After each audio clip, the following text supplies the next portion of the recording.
బాసరలో సరస్వతి, ధర్మపురిలో నారసింహుణ్ణి దాటుకుని కాళేశ్వరం వరదతో భీతిల్లినట్లు శివలింగం హత్తుకుని అంతకు ముందే పూర్ణ, పెన్గంగా, ద్వార్ధ, వెన్గంగా, ప్రణవ, మంజీరా, ఇంద్రావతి తదితర ఉపనదులను తనలో అంకితం చేసుకుని భద్రాచలంలో రాములోరుని తాకి అందమైన కిన్నెరసానిని ఉగ్రంగా తలపించే శబరిని కలుపుకుని పట్టిసీమ మీదుగా కాటన్ బ్యారేజీపై ఉరకలెత్తి ఊళ్లకు వరదలను చేర్చి ముంచెత్తేదే మనకు తెలిసిన గోదావరి.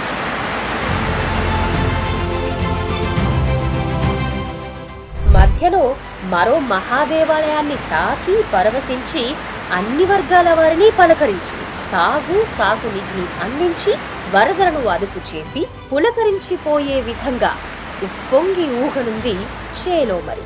భూమికి పచ్చని పైరు పంటలతో విలసిల్లే విధంగా మరో ఆధునిక దేవాలయం రూపుదిద్దుకుంటోంది. అదే పోలవరం. గోదావరిలో పోలవరమే, పోలవరంలో కలిసే గోదావరే మరి.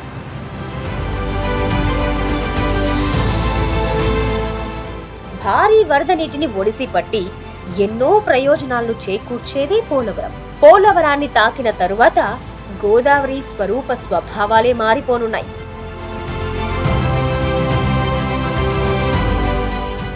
తాగునీటి పథకాలను ఆధునిక దేవాలయాలుగా తొలి ప్రధాని జవహర్లాల్ నెహ్రూ అభివర్ణించారు.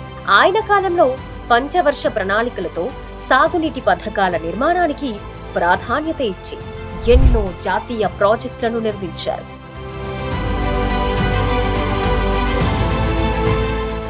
2014లో జాతీయ ప్రాజెక్టుగా చేపట్టిన పోలవరం ఆ కోవలోకే వస్తుంది. ఆయన చెప్పినట్లుగానే మరో ఆధునిక దేవాలయం కానుంది.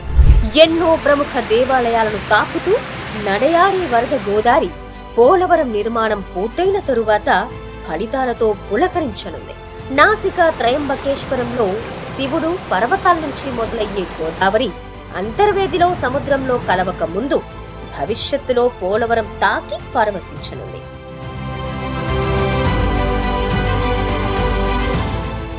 గోదావరిలో భాగంగా రూపుదిద్దుకుంటున్న పోలవరం ప్రాజెక్టు నిర్మాణం క్లిష్టమైనది.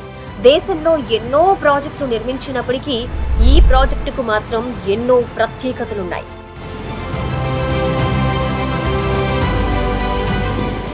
ప్రస్తుతం ఎర్త్కమ్ రాక్ఫీల్డ్ డ్యామ్, అదేనండి ఈసీఆర్ఎఫ్ పనులు చురుగ్గా జరుగుతున్నాయి. ఇది పూర్తయితే మొత్తం ప్రాజెక్టు నిర్మాణం, ముఖ్యంగా హెడ్ వర్క్స్, అందులోనూ నీటి పారుదలకు సంబంధించిన పనులన్నీ పూర్తయినట్లే. ఇవి ఇప్పుడు చురుగ్గా జరుగుతున్నాయి. పోలవరం గురించి ఎన్నిసార్లు ఎంత ఎక్కువ చెప్పుకున్నా తక్కువే అవుతుంది. ప్రాజెక్టులో ఇప్పుడేం జరుగుతుందో తెలుసుకునే ముందు ఆ ప్రాజెక్టు గొప్పదనం గురించి ఖచ్చితంగా తెలుసుకోవాలి.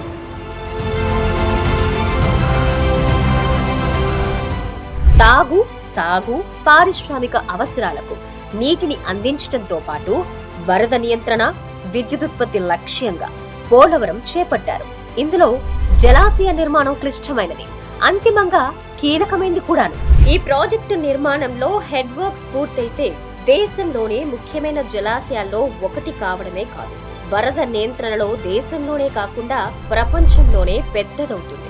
ఈ జలాశయంలో నీరు నిల్వ ఉండేది గరిష్టంగా 194.6 టీఎంసీలు అయినప్పటికీ నీరు నిల్వ ఉండే, అంటే జలాశయం నీటి విస్తరణ ప్రాంతం పెద్దది కావడం విశేషం. సాగునీటి ప్రాజెక్టుల్లో ఇది అరుదైనది. కొత్తగా 7,20,000 ఎకరాలకు నీటిని అందించడంతో పాటు 23 లక్షల ఎకరాల ఆయకట్టును స్థిరీకరిస్తుంది.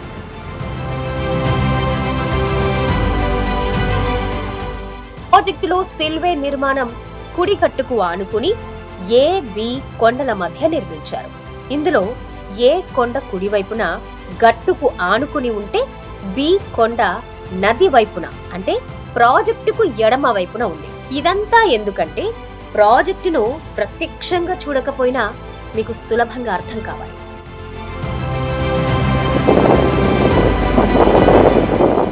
మెగా ఇంజనీరింగ్ ఈ ప్రాజెక్టులో క్లిష్టమైన స్పిల్వే పనులన్నింటినీ తన నిపుణుల బృందం, సాంకేతిక పరిజ్ఞానం, అధునాతన భారీ యంత్రాలతో అటు రాష్ట్ర ప్రభుత్వం పర్యవేక్షణ, ఇటు పీపీఏ కనుసన్నల్లో పూర్తి చేసింది.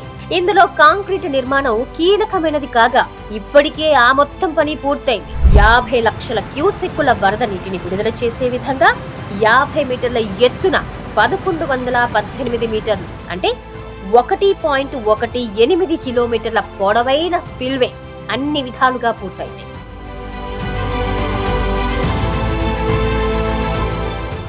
ఇందులో 48 భారీ హైడ్రాలిక్ గేట్లు ఏర్పాటయ్యాయి. దీని ఎడమ వైపున నదికి ఆనుకుని ఉన్న బి కొండకు ఈసీఆర్ఎఫ్ ను అనుసంధానం చేయాలి. అందుకోసం గ్యాప్ 3ని కాంక్రీట్ తో నిర్మించారు.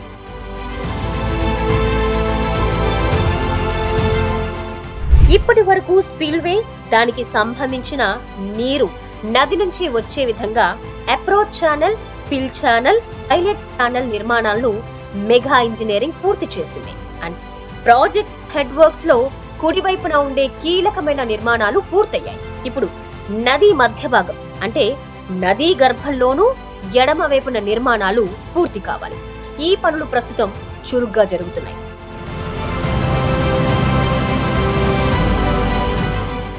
ముఖ్యంగా ఈసీఆర్ఎఫ్, అందులో డి వాల్ కీలకమైనది.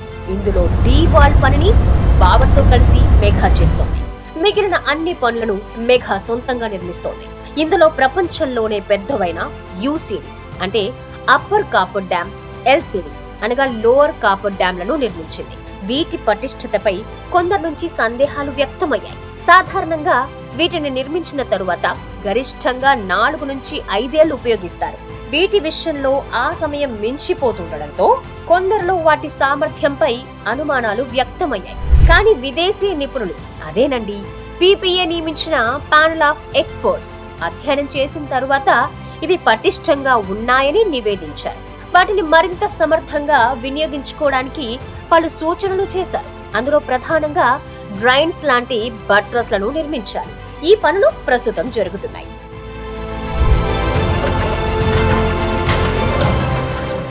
యూసీడీ, ఎల్సీడీ మధ్య ప్రస్తుతం వాల్ నిర్మాణం సగం పూర్తయింది.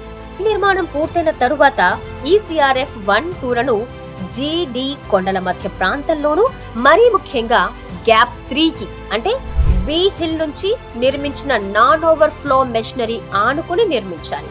జీ కొండ నది మధ్యలో ఉంటుంది. ఇది ఈసీఆర్ఎఫ్ కుడివైపున మొదలయ్యే ప్రాంతం. డి కొండ ప్రాంత ఎడమ గట్టు వైపున ఉంది. అంటే జల విద్యుత్ కేంద్రం నిర్మాణమవుతున్న ప్రాంతం. ఇప్పుడు జరుగుతున్న హెడ్ వర్క్స్ పనులు ముఖ్యంగా గ్యాప్ 1, గ్యాప్ 2 పూర్తయితే 2454 మీటర్ల పనులు అంటే దాదాపు 2.5 కిలోమీటర్ల మేర ఈసీఆర్ఎఫ్ పూర్తయితే జలాశయంలో నీటిని నిల్వ చేయొచ్చు. అప్పుడు యూసీడీ, ఎల్సీడీలను తొలగిస్తారు. దాంతో పోలవరం మరో ఆధునిక దేవాలయంగా చరిత్రలో నిలిచిపోతుంది. భద్రాచలం, కాళేశ్వరం, సరస్వతి దేవాలయాల సరసన చేరి లక్షల జీవితాలలో తాగు, సాగు, విద్యుత్, పారిశ్రామిక, రవాణా అవసరాలు తీర్చడమే కాకుండా పర్యాటక కేంద్రంగా విలసిల్లుతుంది.